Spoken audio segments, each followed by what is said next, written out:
November 7th is National Victims of Communism Day, but with no trials ever held for the crimes of communism, do we really know who the victims are? The way that people looked at, Nazi Germany and recognized that what they did was wrong was by looking at the human cost. The stories need to be told.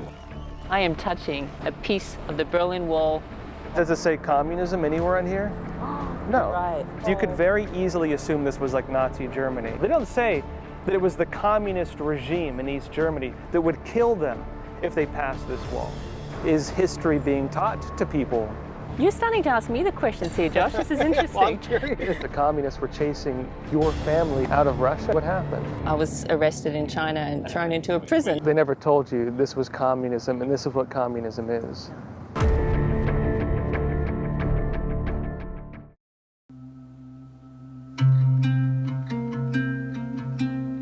November 7th is National Victims of Communism Day. But with no trials ever held for the crimes of communism, do we really know who the victims are?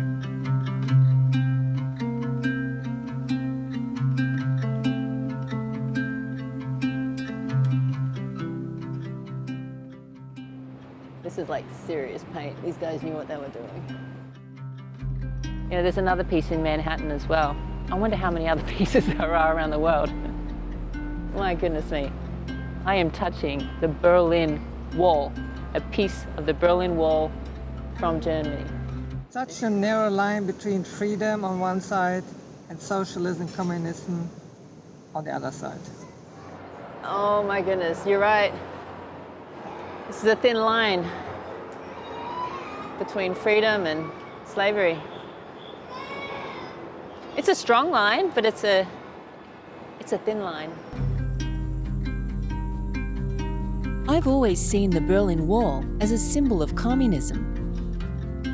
It was built to divide the people of Germany.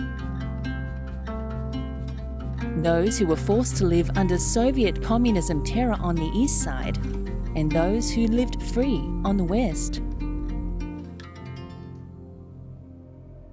This man, Noir, was an artist who painted the west side of the wall, the freedom side, during those terrifying times. Les gens dans la rue, ils me reprochaient de peindre des belles couleurs sur le mur pour les touristes. He says here in French, people on the street accused me of painting nice colours on the wall to turn it into a tourist attraction. I told them that's impossible, because even if you apply tons of paint onto the wall, it will never be beautiful. This is a wall which killed about 130 people and which put people into prison for years and years. The wall was smashed in 1989 when Soviet communism collapsed and those captive under communism were freed. Now some memorials for some of the murdered exist. And pieces of the wall still stand as a reminder of the terror of communism.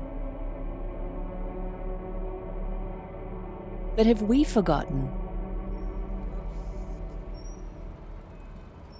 I was pretty excited to actually come and see the Berlin Wall. For me, it was kind of a big deal. I actually didn't know they even had it in New York until just recently. I only found out last week. Oh, did you Can really? you believe it? I've been here for 11 years. Personally, I actually wonder if people even associate it with communism these days. That's maybe the problem. I think the problem is they associate it with totalitarianism and government overreach, but they don't put two and two together that those are the product of communism. I invited an expert on communism and socialism to visit the piece of the Berlin Wall here in this quiet New York City park. How does that affect historical accuracy? I think hugely, because people don't look at the causes of things at that point. And not only that, but they even advocate for the causes of the things they believe they're fighting against. And if you do that, history just repeats itself. That's a scary thing. Josh Philipp is the host of Crossroads, a talk show about the major junctures of the world and the writer of a new video series about the origins of communism. In American politics today, there's an idea of a far right versus a far left. However, this is often misrepresented. Both ends of the spectrum, with socialism usually on the far left and fascism and Nazism usually on the far right, are actually all derived from different interpretations of communism.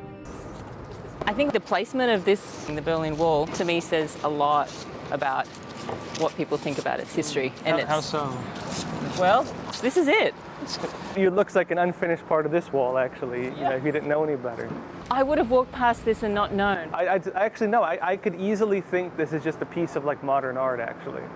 If I were to see this, I would, in fact, had you not told me, I'd probably walk by this and still think, even knowing about the Berlin Wall, this is just a piece of modern art. They tuck it away pretty nicely, yeah, it's not really noticeable.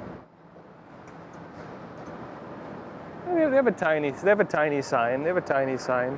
It's not a plaque. It's like, look, it's stuck on with these twisty ties or whatever, you know.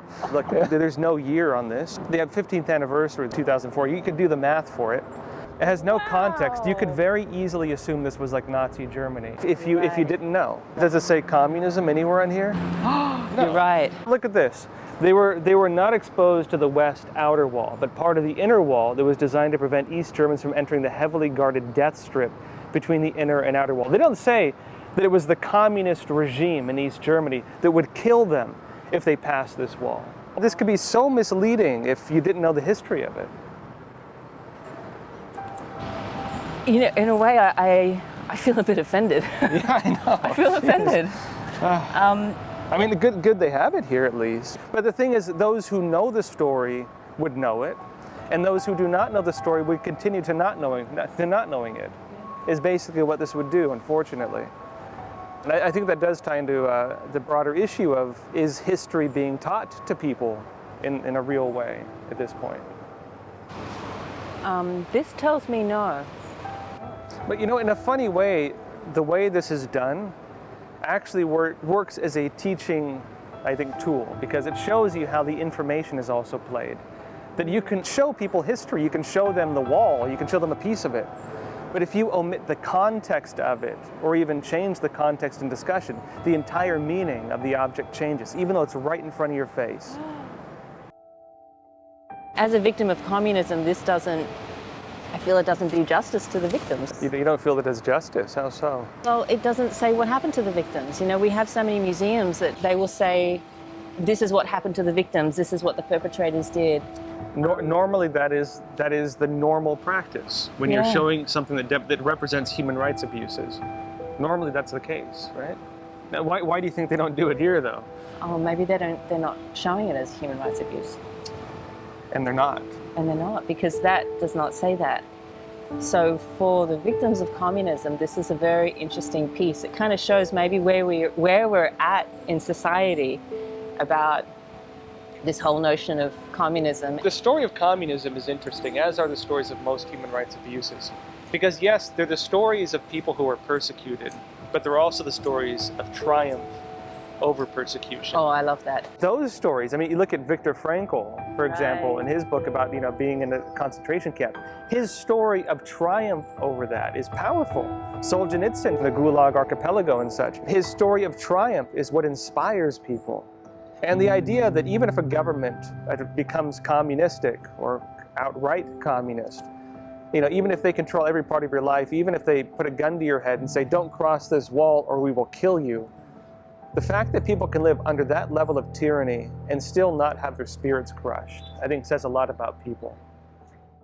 When did you come to that realization? My work at the time started in 2006, and honestly at that time I think I only had a very vague idea of communism.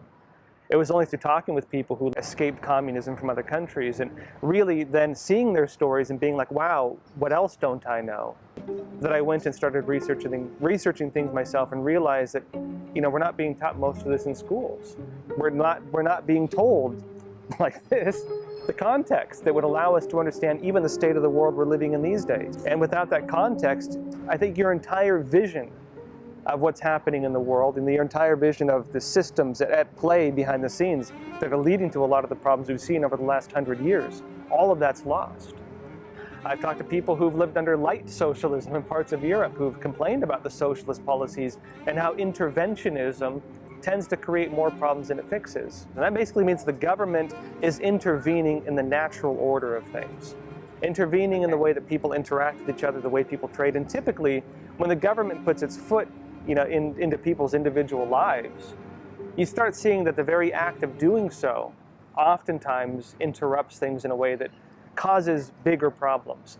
Because let's say that, town A and town B have different, they have the same issue, but there might be minute differences between them. If you have a one-size-fits-all solution to it, oftentimes it's going to overlook the unique differences at the ground level, ironically, the diversity of problems and social conditions. And when you have a system that looks beyond natural diversity and you want to put everyone in a single standardized line, you realize it begins to destroy those tiny bits of diversity that really make us human.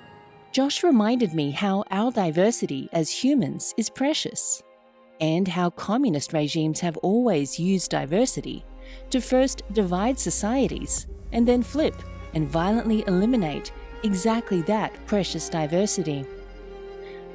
But that's also not in our history books.